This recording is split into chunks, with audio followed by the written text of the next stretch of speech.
Nandito po tayo ngayon sa ating National Headquarters, sa National Secretariat, kasama po ang ating Founder President ng Bantay Bayan, no? So ngayong 2026, gusto lang natin siyang hinga ng mensahe para sa lahat, para sa ating sa bansang Pilipinas at sa ating sa lahat ng chapter na talagang yung loyalty nila binibigay nila dito sa ating Bantay Bayan. So Dr. Ben Becaralde, mensahe po para sa lahat. Magandang Salamat po sa lahat. laging umaga. At this year 2026, itong taon na ngayon, kahit ilan-ilan lang tayo dito, pero at least ang ating pinag-usapan para sa organisasyon, yung tawag natin na accomplishment last year at saka future plan. Para sa akin, sana yung experience ninyo at saka plano ninyo sana magkatotoo. At least maraming nanalangin ng isang araw kapistahan ng Santo Niño. Ano ba yun? Nazareno. Ha? Poong Nazareno. Nazareno pala. Ang kuha naman natin doon na halos lahat tayo para makakuha tayo ng panibagong direksyon sa buhay. Para sa akin naman, itong Bantay Bayan since 1983 pa ito. So, more than 40 years na tayo. Halos nakikibaka tayo dito. Puro volunteer tayo. Luzon, Visayas, Mindanao. Pero sa nakita ko na ang panawagan natin para sa 2026 na sana mapaigting pa natin ang ating pagkakaisa kasi based on experience, yung several years natin na sikapan na naging volunteer tayo ay medyo unti-unti na rin nag-iba ang anyo. Alam po natin, yung sa Nazareno lang, mismo mga bishop na nawagan na.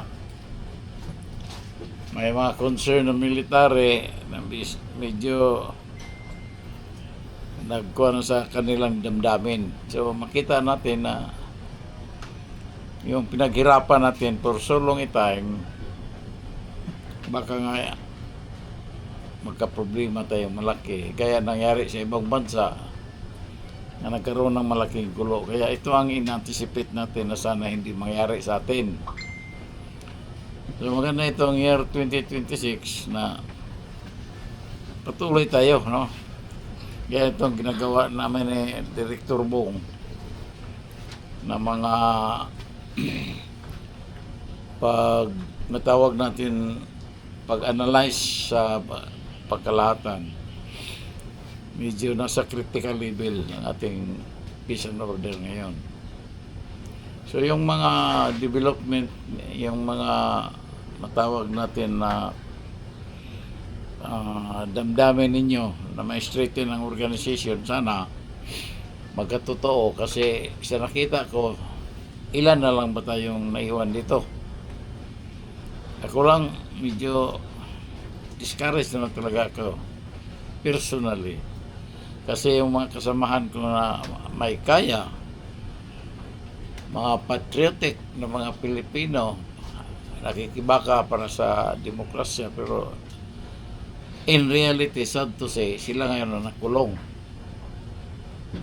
So, we hope na itong nangyari sa kanila, hindi ito maging hadlang sa atin na ipatuloy itong kausawin. In fact, ang maganda, paigtingin pa natin ito kasi ako, yun lang last Christmas, di ba nagkaroon tayo ng bisita galing sa Camp Crame.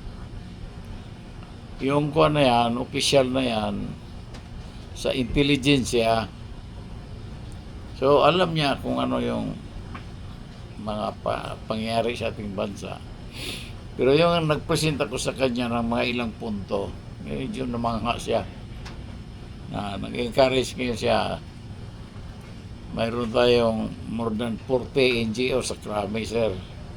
Nag-request lang kami nga kung pwede, malecturean natin yan. Kung para sa akin, additional naman natin to na trabaho. Considering na itong health reason natin dahil sa edad, marami pa tayong sakit. Kaya, hindi man pwede nating pag-hindihan yun kasi kausa natin yun eh. So, naka-schedule na isa nga, mapuntahan ko baka itong week na ito kung kailan ang final schedule. Ay, ang gusto niya, yung isang official na yan, na pati mga officialis doon sa Krami, sabi niya, dapat sir makausap mo. Dito naman sa Armed Forces, patuloy. In fact, si General Canlas, may schedule akong lecture sa mga Air Force, mga pilots. And then yung isa sa mechanized battalion. Kasi ang kuha natin, ang appeal ba, kasi tayo na for the past 40 years, nakita natin yung development. Medyo critical level ang analysis namin. Kaya nag-appeal tayo sa ating kapulisan, military, na dapat united sila. Kasi yung kalaban natin sa gobyerno, dahil sa kanyang strategy, na tinatawag na protracted people's war strategy. Parang negosyo ng incheck ba, dahan-dahan, pero unti nang nakapasok. Ma-honorable na sila, nasa gobyerno na. Kaya palagi kong in-encourage yung ating military, police, ng mga leader, mabasa nila itong nangyari sa Indonesia kasi we are following the same pattern na sana huwag mangyari yan sa bansa natin. Ang kawawa itong sitwasyon natin, yung mga anak, mga apo, kabataan natin. Kaya malaking challenge ito dahil sabi na ni Dr. Jose Rizal, the youth is the hope of our fatherland. Na ano klaseng hope kung puro bangag na yung ating mga kabataan. So malaking challenge ito kay kung ano yung pira ang pinag-usapan. Hindi milyon, hindi bilyon, trilyon ang pinag-usapan na pira. So sinong hindi masilaw sa kung ano ito. Yan. For info pala, February 21, medyo yan na, nag-monitor kami. Advance info na sa kaila alert, no? Ano ba yung February 21?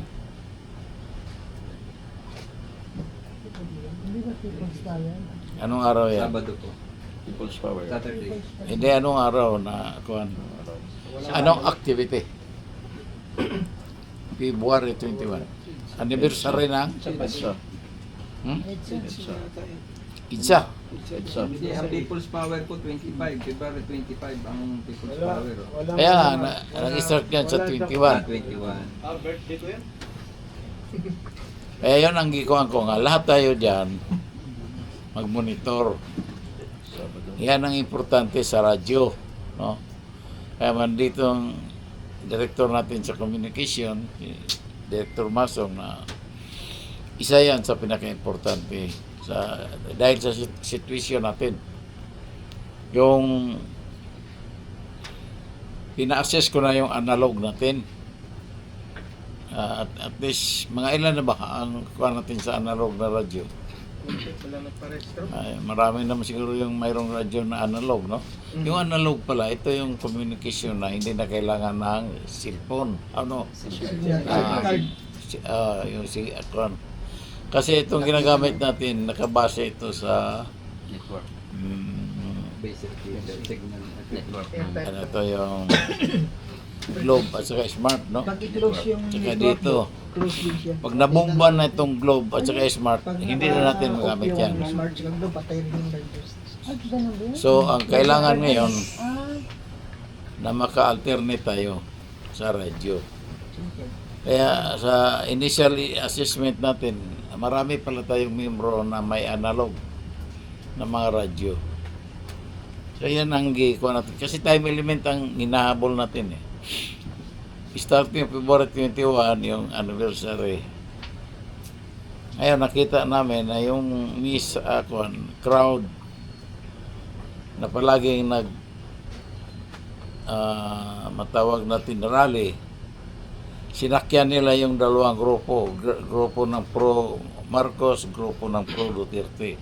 Sumakay sila dito.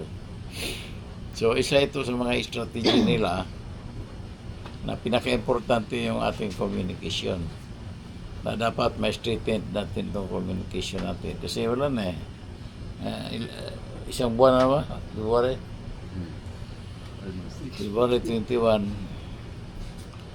At saka, gi-advise ko sa mga chapter natin kasi nagmo-monitor kami sa sitwasyon na advice namin na just in case magkaroon na ng mga kuhan sa internet, sa TV, sa radyo na mga balita na igulo na, siguro wag na lang kayong lalabas sa bahay. Hindi natin alam kasi pag magulo na yan, wala na eh. Police, military, halos kalaban nila lahat ng tao. So critical level yan ito. Mga 1 month na lang siguro. Magkuhan tayo ng kuhan na yan. So nagmamonitor kami tungkol yan. Kaya so we hope na ang isa yan, dahil sa maraming problema talaga, number 1 problem natin ang pinansyal. Ang hirap kasi simulat sa Polpa na organize tayo as volunteer organization. Pero mahirap talaga pag volunteer organization na wala tayong budget sa sarili. Kaya yun lang ang kung natin yung panawagan dito sa chapter na dapat magkaisa. Dapat ang lahat ng mga natin, mga membro, pati nga yung sa other, hindi bang pwede itong gira nito na tayo lang. Kaya ko nga, baka bukas magkaroon kami ng sa Camp Crame kung kailan 14 yan, Dok. ang schedule 14 ng natin, natin. pinaalam ko nga schedule ng yung lecture sa mga other NGO para at least marami ang makalam kung ano ang kuwan. Kasi para sa amin critical level tayo. So yan na siguro ang panawagan natin na makuan na makuha natin itong sitwasyon natin. Ang importante talaga rito yung sa leadership pa. Ang leader sa bawat organization, chapters, chairman, organizer. Yun ang kuhan ko na bago itong next month. Magkaroon tayo ng meeting sa ating mga leaders. No? Leader lang. Para kahit half day man lang na lecture. Para may schedule yan, may isama ko doon sa lecture yung intelligence community para sila ang makabigay ng mahirap na dito kung tayo lang magsalita, baka sabihin nila atin yung information. So at least may information tayo galing sa police, galing sa military para na during the seminar at least makakita ng mga tao na itong pinagsabi-sabi natin ay hindi atin lang. So yan siguro ang pinaka number 1. Kasi ang nakita na sa sitwasyon natin, nakita ko yung number 1 is edukasyon. Kaya sa mga lecture natin, lagi kong sinasama yan na ang bayan na mulat sa katotohanan ay haligi ng matatag na demokrasya. Pero ang bayan na alipin ng kamangmangan ay anay na wawasak sa kalayaang tinatamasa natin. Kaya importante na maalaman natin.